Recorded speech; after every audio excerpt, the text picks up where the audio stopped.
We're here at the 2018 Blues Music Awards in Memphis with my friend Tony Colter. You know, it's important that we keep the blues alive and bring on the new blues as well, bring younger people to the blues, give them something to get hooked into, and then take it a step further to discover these guys. That's how I found the blues. I did rock radio for 30 years, but long before then, when I first started, I used to read liner notes all the time. R. Johnson, he's not in Led Zeppelin. He's not in the Rolling Stones. Who are these guys? That's how I found the blues and started doing my own research and just reading album liner notes and finding out who these guys are, and which made my dad happy because he was a big blues fan, but I was a rock guy. And so I started talking to him about the blues. And my first time I saw B.B. King was in Puerto Rico at the Madre Sol Puerto Rican Pop Festival. I just graduated high school. And I asked my dad if I could go, and he says no. He was a colonel in the military, real strong, disciplined kind of guy.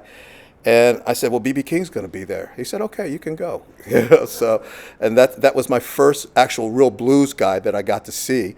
And then I started eating it up. I just couldn't get enough. I was still doing rock, but I would come down here to Memphis in May in the 90s, and I started chasing the blues all around the country. Every year we go to a different city that had a blues festival, and I just fell in love with it. And the people, it's just such a different community of people that they love what they do. They're not just rock stars. I had enough of rock stars, and I have some good rock friends, but some of them can be a pain sometimes. The blues community, especially the guys that started it, are so happy to sit down and talk to you about what they've done, and and you ask questions. They don't mind talking to you about it. I like to find out, besides what you hear, what you see, I want to see what got them there, why they do it, and it's always the same thing, just the love of the music, the history of the music, and we can't lose that history. We cannot lose that history, and that's the other thing. A lot of people say, well, sometimes you guys play too much of the blues rock music.